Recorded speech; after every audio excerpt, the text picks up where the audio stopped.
Welcome everybody to our show. This is Custom Fab Garage on our channel Octane TV on YouTube. Make sure you go down below and hit that subscribe button, and on top of that, make sure that you hit the notification bell so that you can get all the new content that comes out weekly and even every day. Today we're going to be doing this 2020 Jeep JL. Going to be installing a new Stinger radio with the Stinger installation kit.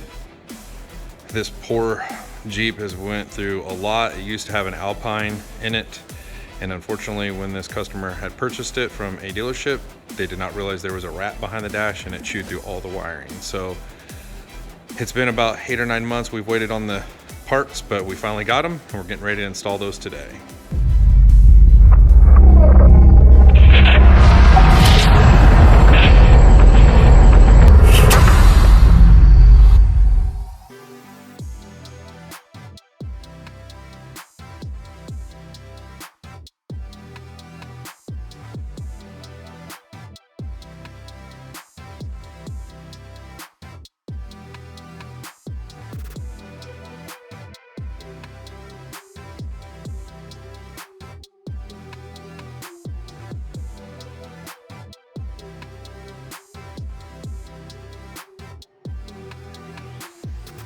These are the parts that we're going to be using.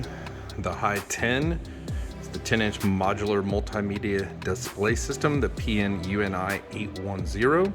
This comes with Apple CarPlay, Android Auto, XM satellite radio, HDMI, Bluetooth. It pretty much comes with everything. So this is the head unit we're going to be using from Stinger. We will have a link to this down below in the bottom, down by the description. You just go through there, click on the link, you can buy it right there. This is the dash kit that we're going to be using today, which is the pack interface for the Jeep JL and the actual Gladiator JT. So basically, if you have a 2018 to 21 Jeep JL or 2020 or 2021 Jeep Gladiator JT, it will also work for the 2022s as well. This is the part number that you'll need, SRK-JW18EH. We will also put down below of the video, we'll have it in our description, a link to buy this as well. If you would like to purchase this, it'll get shipped right to your door. Easy way to get it. It'd be the exact same one we're using in this video today. These are the parts that we're going to need to work on this Jeep JL. So basically you're going to need the actual head unit, and then this is the dash kit, wiring harness, and full entire installation kit that we'll need. These are the two parts that you're going to use. All right, on this step we're going to show you how to take out the glove box. I'm going to pull this down. Well, she didn't have it locked. All right, on this step, we're gonna take this glove box down, pull it down like this.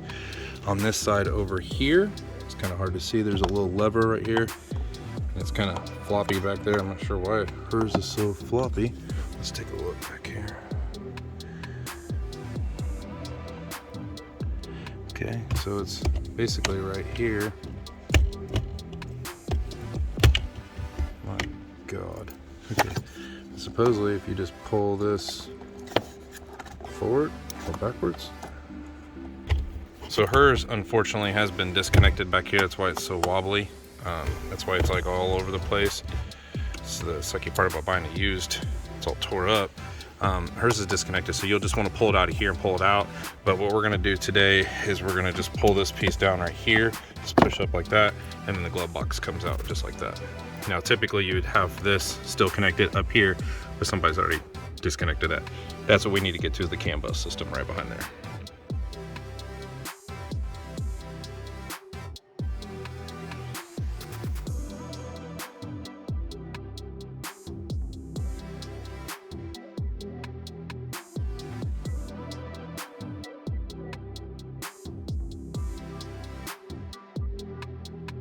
Now understand, on our particular Jeep, we did have an Alpine in this, so just imagine there's a screen there.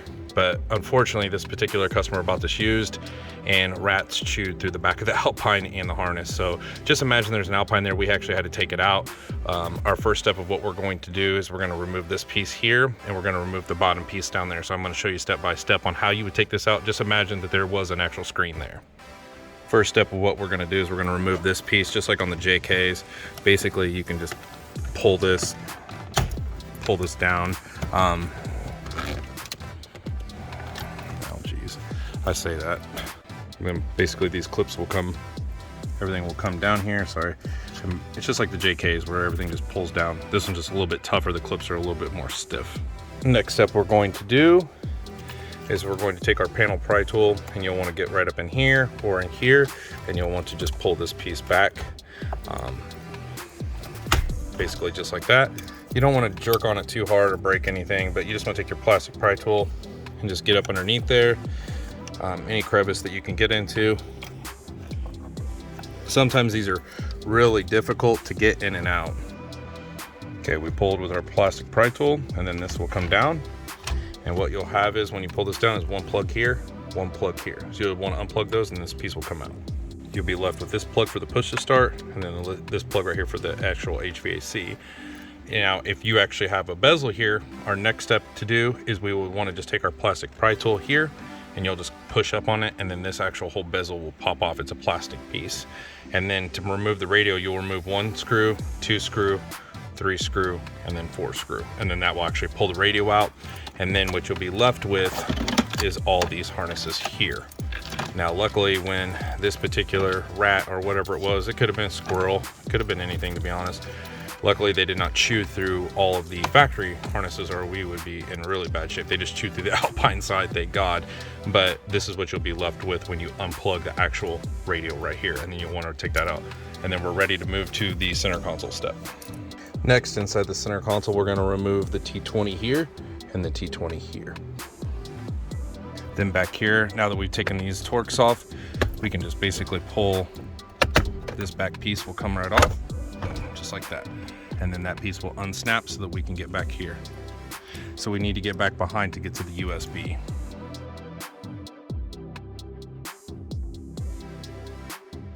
Everything that it comes with, this is the actual brain. Here's the screen. This is the swivel mount, or the mount that goes onto it to be able to mount this to this. And the rubber gasket. And it comes with a ton of harnesses.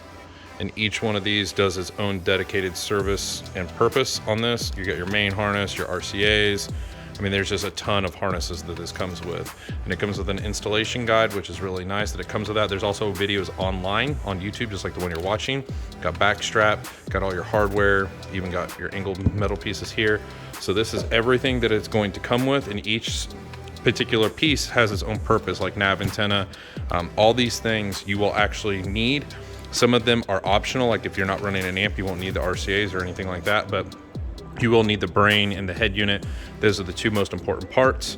Everything else, we'll kind of show you what it'll do. Now, in this particular video, we're gonna show you what this will look like with this mounted into a Jeep JL. So we won't be mounting it with this system. We'll be mounting it with a different way, the way that this plugs in, but you'll get the feel of what the actual head unit will look like and installed in here. We've done a few of these, and they are a great head unit. I'd highly recommend them to anybody looking for an awesome head unit for the price. But this is what everything comes with in the actual head unit, and we will show you everything installed.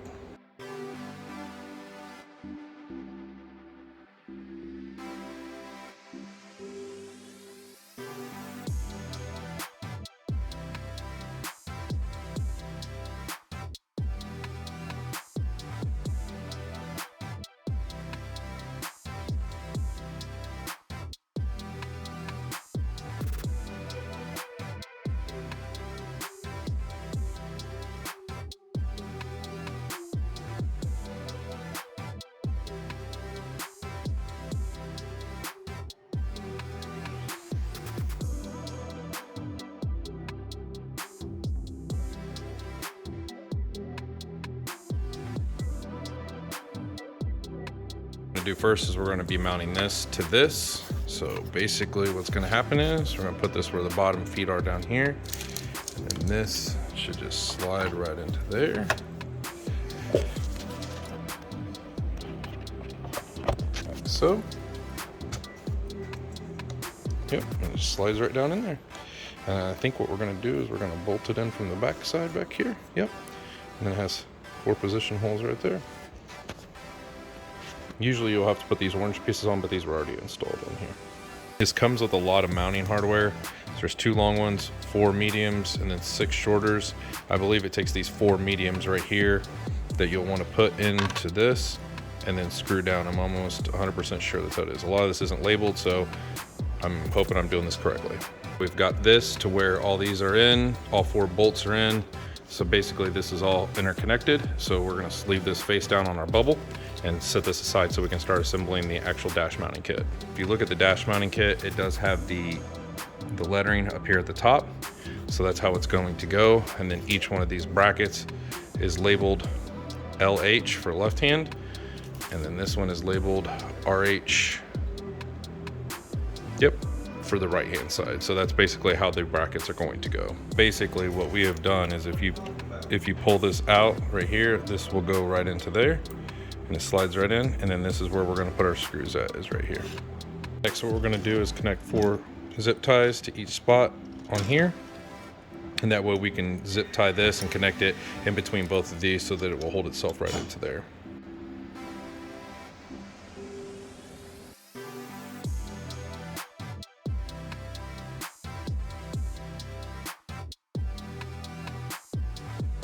Alright, so we're going to install this piece. You want to have the Sirius XM and the SD card like this.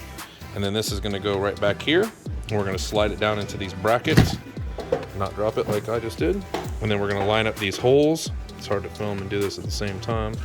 But we're going to line up these holes and then mount that down. Alright, so if we turn this to the side, that's how the screws should go in here. And they're the flat style, you know, the chamfered style that go into here. And then your pan head ones, obviously from the previous step, go here. And the same way on this side. And like I said, you'll want to have the SD card here, Sirius XM like that. We're going to take the larger harness here, and then we're going to find the 2 radio harnesses, which are labeled 16-pin radio and 10-pin radio. So these are going to plug into the back of the actual brain unit. We'll show you that right now. There's your 10-pin radio harness here, and then this one right here is your other radio harness here.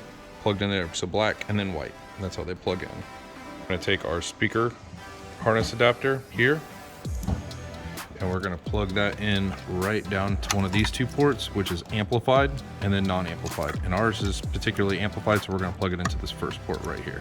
So this one right here, the pink with the cross braided ones, is gonna run up in through here. It's going to plug in right here into this port right here. We get that one plugged in. We're going to plug in the main power harness one, which will go up there as well.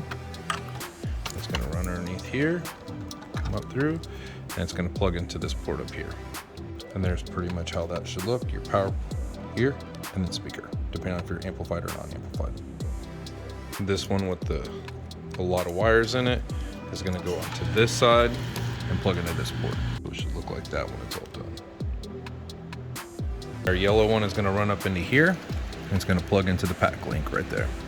Next harness we're going to need is this one right here, which has got the steering wheel. It's got your steering wheel control piece onto it right here. The next 2 that we're going to need, this is the one with the actual mic in it. We're going to plug into the back.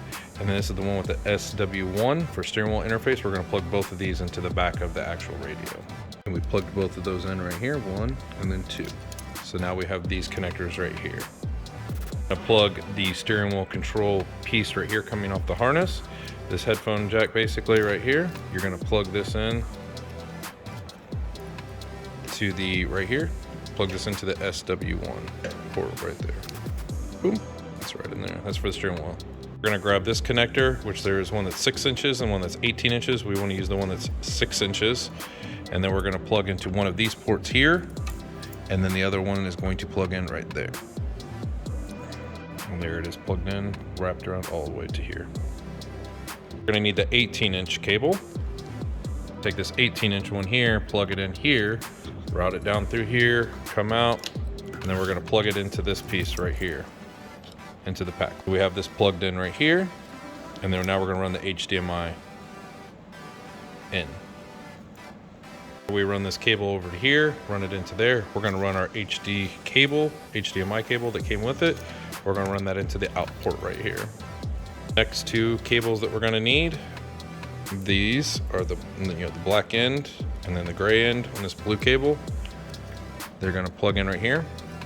And then plug in right underneath this, and then we're going to route these underneath through here so they can come into the display. So these are routed out through here so we can run these to the actual main screen itself. Module here is going to plug into the HDMI port on the back side right here. And then we went ahead and put the zip tie in here, kind of connected it and strapped all these wires down. This thing is a nightmare of wires, so I have a feeling this isn't going to go as easy as I plan it, but we'll see how this all goes. We need to, basically right here, there is a factory USB. We've got to unplug this. If I can get this. Next part we have is the CAN bus wires here. If you notice that this one is green, you're going to plug into any of these empty slots, and they do have a T-harness available, so if you do have to unplug it because there is none available, you can just plug it into here and do all that. But if you look right here, you can just basically plug any of those in just like so. It doesn't matter which slot that you put it into either, which is pretty nice, so you can just put it right in. So we've got the white ports into the green plug, and we got the green ones into the white port, and then we're going to run these up through the back of the dash, run this harness up there so we can plug it into the actual radio.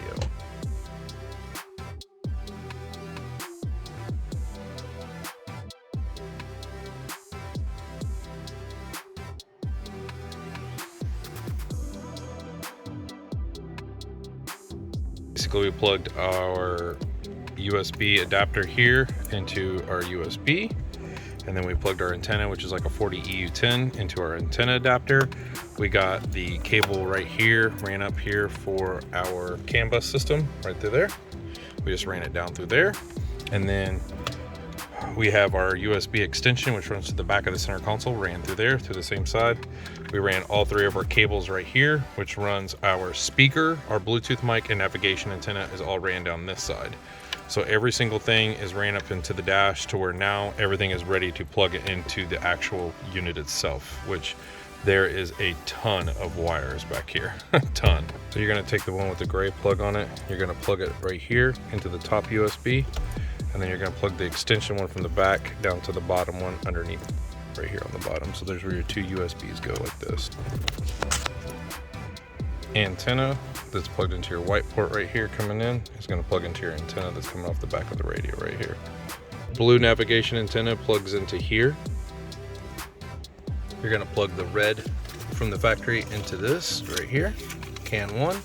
Then you're going to take the chime little dongle that's hanging out right here, that's labeled chime right there, and you're going to plug that into the chime cable coming that we ran into the dash. Then you're going to take the mic that we ran and plug it into the mic part right here. So plug that in right there. And then you're going to take this part right here and unplug it. And then you're going to plug where you ran the CAN bus part right into here. So basically unplug these two from each other, plug it into there.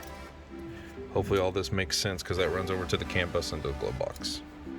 Because we're going to connect this connector to our main connector that's coming off of our harnesses here, and then we're going to try to put this into the dash and get all these wires up into there. It's not going to be easy.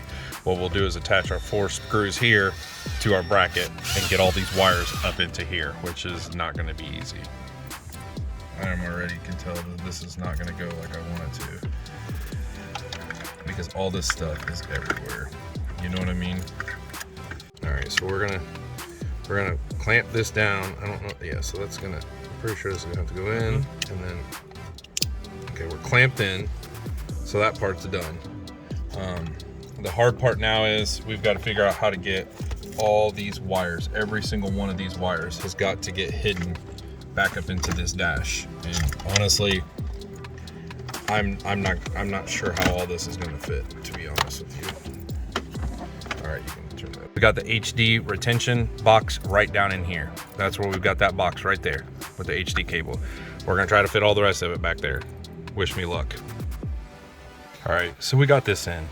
It will hit here on both sides. We had problems with it hitting on both sides, and that was causing us not to get back. We ran the big RCAs up in here. We ran the big, huge, the power plug basically this way.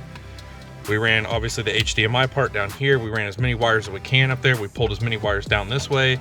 This is a nightmare, and I'm hoping everything still works because I'm hoping I didn't push on anything too hard to break it. So we will find out very quickly if this works. We got these 2 wires plugged in, gray here, black here. We're gonna try it and test it, make sure it works, and then we'll push this back in. We got this bad boy in here. It was not fun to get it in here. So We got this pushed back in here. You can control the volume with both the bottom and the top, which is pretty awesome. Now, one thing that we did notice, we had ours on the second port. Basically the first port, I would call it, on the bottom, and then there's a second port. We had it on the first port, the bottom port, that was supposed to be for amplified. For some weird reason, this thing is not amplified, but it does have a subwoofer. Now, somebody could have switched that because this did have the Alpine in it. So we had to switch it to the non-amplified, and then we got sound to work. So she also had the Alpine in here, so she's missing this, so we need to get that for her from the factory. But other than that, everything is working. Thank goodness. Okay, so we put the mic right here if my stuff would focus.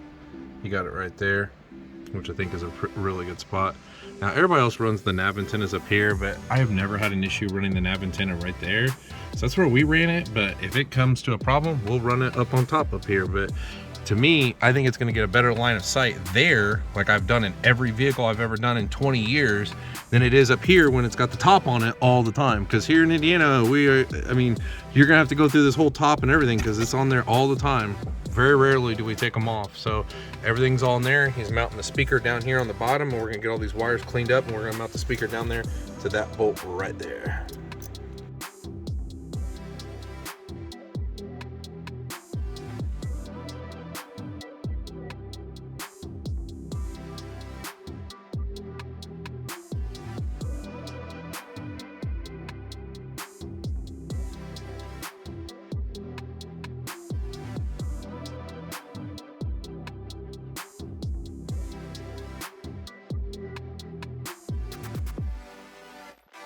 All right, this is a video today that we're going to be doing on the Stinger HEIGH10 radio. We want to kind of show you some of the things that it does, some of the features that it has, and pretty much everything that has to do with, you know, different options, different features, different things that it does. It does have, you know, normal, like every other radio. It's got your radio function. You know, you go and it will show you the vehicle info. As if the door is open, I can close the door and it will show that the door is actually closed or open. It'll show basically two-wheel. This is actually in a Jeep JL, so it shows all these functions that the actual Jeep has through the factory, you know, CAN bus system, which is actually pretty cool that it can do that. You know, you can do gauges. You can click over here and do all your gauges and everything like that. You can do your performance meters. That to me is well worth the money that you're spending on something like this, because there's not a lot of radios that can do this, which to me is a big selling point on a radio that costs this much money, because it is very expensive. It's not cheap by any means, but this by far is one of the reasons why I like the Stinger radio so much, is it integrates with a lot of the newer vehicles with its own dash kit, with like this one does, and its own wiring harness and everything. So that is one of the selling points for me on the Stinger, is just these capabilities to be able to do the gauges and be able to do the vehicle info and everything like that.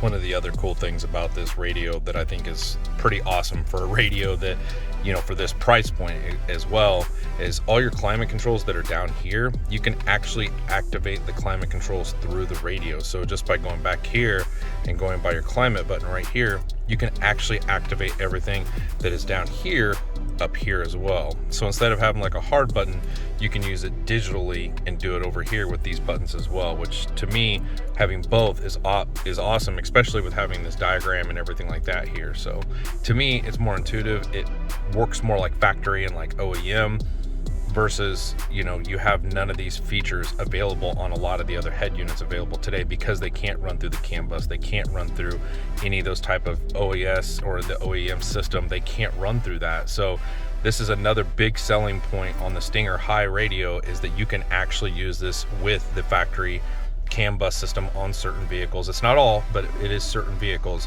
but you do have that capability if you ever want to be able to do that.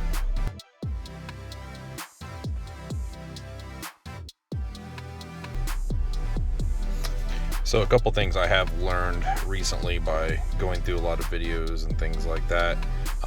If you click on this bottom button right here, it pulls you up to those other menus. The biggest thing that I am noticing is I can't click on my navigation. From what I'm reading, you have to purchase the SD card to put into here and to be able to use the navigation fully functional by itself. No Android Auto, no Apple CarPlay. So you do have to purchase this SD card from them to be able to run the actual navigation. So since I don't have that in there, this will not work when I click on it. Like I said, your climate control and vehicle info is on this side, and then when you go back up into here, you'll have all the same menu that you had before, which is basically the full front menu whenever you click your home button right here. This does have a backup camera, so when you put it into reverse, and it is in HD, which is pretty cool, and it looks really good. I mean, especially on this large screen, you can see everything. So I would definitely say the backup camera on this is probably one of the best features of this, because all the other backup cameras we install and that we do don't have anywhere near the clarity or the, you know, at night you can see this well. So that's actually a really good feature to have on this.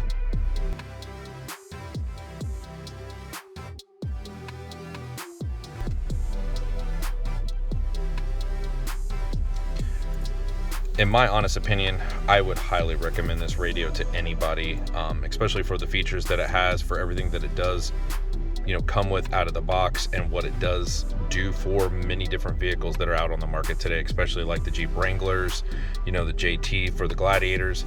This is an absolute must to have in these vehicles. I would not recommend anything but this in those vehicles, because the way that it fits and designs, there's not much room behind these dashes. So I would highly recommend this to anybody looking for a head unit that is at least a 10-inch, you know, or above. This is the head unit to go with. Now, Sony makes a great head unit. Kenwood makes a great head unit. We have done many reviews on the Kenwood, and I will say the Kenwood's clarity comparable to this, it's hard to tell on this screen. It's hard to tell on a phone anyways. The clarity is a little bit better. I will say the menu system is a little bit cleaner. The way it looks, it doesn't, if you look at these buttons, they look like something that we had 10 years ago. I mean, they're not, when you actually click, let's say you click on a button, right? Let's go up to radio. When you click on it, well, it doesn't do it that way, but if we click on a radio, like I had it on there earlier, if you click on it and you have it on Bluetooth music or whatever, it was black. I think, see how the black looks? I think the black looks a lot better than the light gray. It just makes it harder to read. It makes it look kind of older and cheesy, I guess is the word I want to use. I think if they would have done it black and then highlighted whichever one you want on gray, I think it would look much better, in my opinion. To me, it's all about the display and how it looks, and Kenwood does a great job of that. I will give Kenwood the absolute best credit on having one of the most clarity of HD style displays, and their font and everything they use is great. This is great as well, but I will say the Kenwood is a little better, but you're going to pay the extra money for it. So that's the biggest thing, is if you want to spend the money, or you can even get one of those Kenwoods. That's the biggest problem. I think this one looks just as good, just not quite as clear, but it is a great head unit. Now, I haven't had the chance to watch a video on here yet. That's one thing I'm going to make another video on, watching, you know, actual videos on this. That is one thing I have not got to do yet.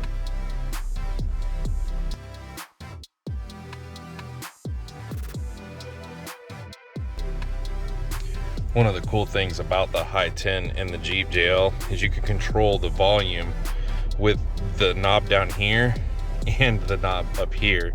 You can also control the heat, and it goes through the display, which is really cool. That to me is awesome, that you can, everything down here, hard button, can also control up here with the digital part.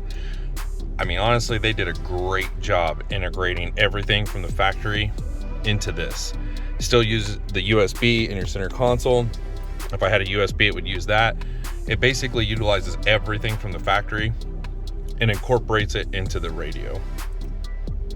Even if you go over here to your home button, and then you go down here and you click on the bottom button down here, and then you can go over here to your vehicle info, it tells you everything there as well. That is the biggest selling point of this radio to me. Any customer comes in and wants everything to still work factory and be able to use this and tell everything about their car, including like performance, including gauges, including drivetrain. It has all that, which to me, for the price of this radio, that is amazing.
on.